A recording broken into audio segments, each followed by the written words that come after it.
When Nigeria emerged from decades of military rule in 1999, the newly democratic nation was hungry for change. State-owned enterprises that had dominated the economy under authoritarian regimes suddenly faced competition as the government opened key sectors to private investment. Aviation was among the most promising frontiers. For years, Nigeria Airways, the bloated national carrier, had been synonymous with delays, cancellations, and deteriorating service. Into this vacuum stepped ambitious entrepreneurs ready to challenge the status quo and prove that private enterprise could deliver what the government could not. Among these pioneers was Bellview Airlines, a domestic carrier that promised Nigerians reliable air travel at affordable prices. For nearly a decade, Bellview soared as one of the country's most successful private airlines, capturing market share and winning customer loyalty. But beneath the gleaming aircraft and confident marketing lay a culture of cost-cutting and corner-cutting that would ultimately prove fatal. The airline that once symbolized Nigeria's entrepreneurial spirit would become a cautionary tale about the deadly consequences of prioritizing profits over safety. Bellview Airlines was founded in 1999 by a consortium of Nigerian businessmen led by Chairman Alhaji Muneer Bankole, who recognized the immense opportunity created by Nigeria Airways' decline. The timing seemed perfect. Nigeria's population of over 120 million people was growing rapidly, oil revenues were flowing, and the emerging middle class was increasingly willing to pay for air travel to avoid the country's notoriously dangerous roads. Bellview positioned itself as a modern alternative to the state carrier, initially operating a modest fleet of Boeing 737 aircraft on domestic routes connecting Lagos, Abuja, Port Harcourt, and other major cities. The airline's early success was remarkable. Within 2 years of operations, Bellview was carrying over 300,000 passengers annually and had established itself as Nigeria's second-largest domestic carrier after Nigeria Airways. The company's revenue grew from virtually nothing to over 15 billion naira by 2003, making it one of the fastest-growing airlines in West Africa. Bellevue's blue and white livery became a familiar sight at Nigerian airports, and the airline won praise for its punctuality and customer service. The company employed over 800 people at its peak and operated a fleet of 6 aircraft, impressive numbers for a startup airline in a challenging market. The deregulation of Nigeria's aviation sector in the early 2000s created intense competition that would test every operator's commitment to safety. While this competition drove innovation and improved service, it also created enormous pressure to cut costs. Aircraft maintenance, pilot training, and safety equipment represented some of the largest expenses for any airline, making them tempting targets for budget cuts. Bellview, like many of its competitors, faced the challenge of remaining profitable while operating in an environment where regulatory oversight was often inadequate. The Nigerian Civil Aviation Authority, established in 2006 to replace the less effective Federal Ministry of Aviation, was still developing the expertise and resources needed to properly monitor the rapidly expanding private aviation sector. International safety experts had long warned that Nigeria's aviation infrastructure was struggling to keep pace with the growth in air traffic. Many airports lacked modern radar systems, emergency response capabilities were limited, and weather monitoring equipment was often outdated or non-functional. These systemic weaknesses created additional risks for airlines like Bellview, but they also provided cover for operators who might be tempted to cut corners on their own safety responsibilities. The first major warning sign came on October 22, 2005, when Bellview Airlines Flight 210 crashed shortly after takeoff from Lagos, killing all 117 people on board. The Boeing 737-200, registration number 5N-BFN, had departed Murtala Muhammad Airport bound for Abuja at approximately 8:45 p.m. when it disappeared from radar screens just minutes into the flight. The wreckage was found the following day in a swampy area near the village of Lissa, about 30 kilometers north of Lagos. Among the victims were prominent Nigerians, including business executives, government officials, and religious leaders, making the tragedy front-page news across the country. Initial investigations revealed disturbing details about the aircraft's condition and the airline's maintenance practices. The crashed Boeing 737 was nearly 30 years old and had been acquired by Bellview from a series of previous operators.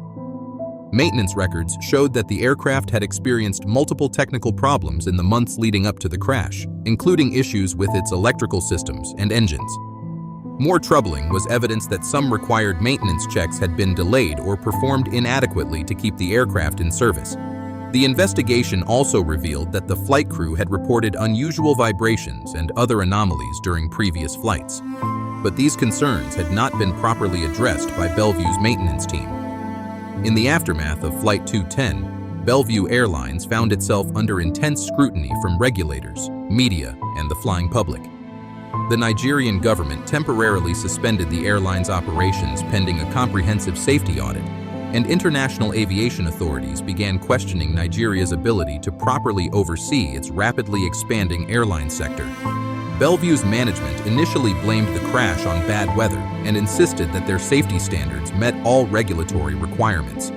Chairman Muneer Bankole publicly defended the airline's maintenance practices and argued that the accident was an isolated incident that did not reflect systemic problems. However, as investigators dug deeper into Bellevue's operations, a disturbing pattern emerged. The airline had been operating on extremely thin profit margins and had repeatedly deferred expensive maintenance procedures to preserve cash flow. Spare parts were often sourced from questionable suppliers to save money, and aircraft were sometimes kept in service longer than recommended between major overhauls. Former Bellevue employees later told investigators that they had been pressured to sign off on maintenance work that was incomplete or substandard. Pilots reported feeling pressure to fly aircraft even when they had concerns about mechanical issues, as grounding planes for extended periods could result in significant revenue losses. The Flight 210 investigation, conducted jointly by Nigerian authorities and international experts, ultimately concluded that the crash was caused by mechanical failure exacerbated by poor maintenance practices. The aircraft's left engine had suffered a catastrophic failure during climb-out, causing the plane to lose control and crash. Investigators found that critical engine components had not been properly inspected or replaced according to manufacturer guidelines, and that warning signs of impending failure had been ignored. The final report, released in 2007, was scathing in its criticism of Bellevue's safety culture. It found that the airline had systematically prioritized cost savings over safety, creating an environment where dangerous compromises were routine. The report detailed numerous instances where Bellevue had violated safety regulations, failed to properly train maintenance personnel, and operated aircraft that should have been grounded for repairs. International aviation safety experts who reviewed the investigation expressed shock at the extent of the problems uncovered. The International Air Transport Association temporarily suspended Nigeria from its safety certification program, and several European and American airlines canceled code-sharing agreements with Nigerian carriers, dealing a severe blow to the country's aviation industry. Despite the damning investigation results, Bellview Airlines was eventually allowed to resume operations in late 2006 after promising to implement comprehensive safety reforms. The airline's management claimed to have invested millions of dollars in new maintenance equipment, additional staff training, and upgraded safety procedures. New maintenance contracts were signed with reputable international firms, and Bellevue hired additional qualified technicians to oversee aircraft inspections. The company also replaced several aging aircraft in its fleet and implemented new policies requiring more frequent and thorough maintenance checks. For a brief period, it appeared that Bellevue might successfully rehabilitate its reputation and return to profitability. Passenger traffic gradually recovered as Nigerians, with limited airline choices, began flying with Bellevue again. The airline resumed its full domestic schedule and even announced plans to expand into regional West African routes. However, industry insiders remain skeptical about whether Bellevue had truly changed its culture or simply made cosmetic improvements to satisfy regulators. The fundamental economic pressures that had led to the original safety compromises remained unchanged, and the airline continued to operate in an intensely competitive market where cost control was essential for survival. The skeptics proved correct when a second major incident exposed the superficial nature of Bellevue's safety reforms. In 2007, a Bellevue aircraft was forced to make an emergency landing in Abuja after experiencing multiple engine problems during flight. While no lives were lost, the incident revealed that many of the same maintenance issues that had contributed to the 2005 crash persisted throughout the airline's operations. Investigators found that the aircraft involved in the emergency landing had been flying with known mechanical problems for weeks, and that maintenance logs had been falsified to hide the extent of the issues. The discovery of fraudulent maintenance records triggered a new regulatory investigation that uncovered widespread safety violations across Bellevue's fleet. Random inspections of the airline's aircraft revealed numerous instances of deferred maintenance, unauthorized repairs, and the use of substandard replacement parts. Several planes were immediately grounded after inspectors found critical safety systems that were not functioning properly.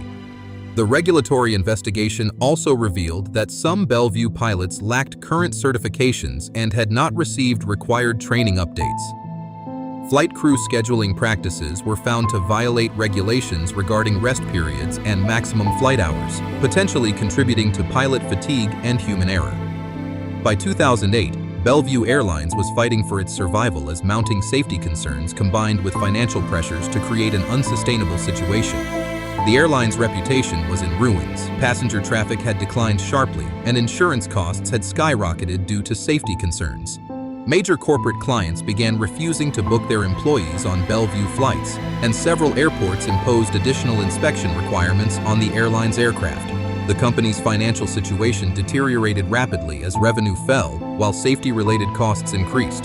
Bellevue was forced to ground several aircraft that required expensive repairs, further reducing its ability to generate revenue. The airline's relationships with international partners collapsed as safety concerns made other carriers unwilling to cooperate on routes or maintenance services. Efforts to secure new financing were unsuccessful as banks and investors viewed the airline as too risky given its safety record and regulatory problems. By early 2009, Bellevue was operating only sporadically, with frequent flight cancellations due to aircraft availability and maintenance issues. The airline's workforce had been reduced to fewer than 200 employees as the company struggled to meet payroll and other basic expenses. The final blow came in 2009 when Nigerian aviation authorities permanently revoked Bellevue Airlines' operating license following a comprehensive safety audit that found the carrier was no longer capable of safely operating commercial flights. The audit revealed that Bellevue's maintenance capabilities had deteriorated to dangerous levels, with inadequate facilities, unqualified personnel, and insufficient spare parts inventory. Several of the airline's remaining aircraft were found to have serious safety defects that would have required months of work and millions of dollars to correct. The regulatory decision effectively ended Bellevue's operations, as the airline lacked the financial resources to address the identified problems and regain certification.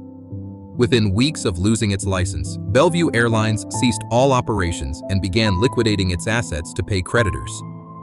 The collapse left hundreds of employees without jobs and thousands of passengers holding worthless tickets. More importantly, it served as a stark reminder of the deadly consequences when airlines prioritize short-term profits over fundamental safety requirements. The failure of Bellevue Airlines marked the end of one chapter in Nigeria's aviation deregulation experiment, but it also prompted important reforms that would eventually strengthen the country's regulatory oversight and improve safety standards across the industry. Today, the Bellevue story serves as a case study in aviation schools and regulatory training programs worldwide, illustrating how competitive pressure, inadequate oversight, and corporate culture can combine to create deadly risks in commercial aviation.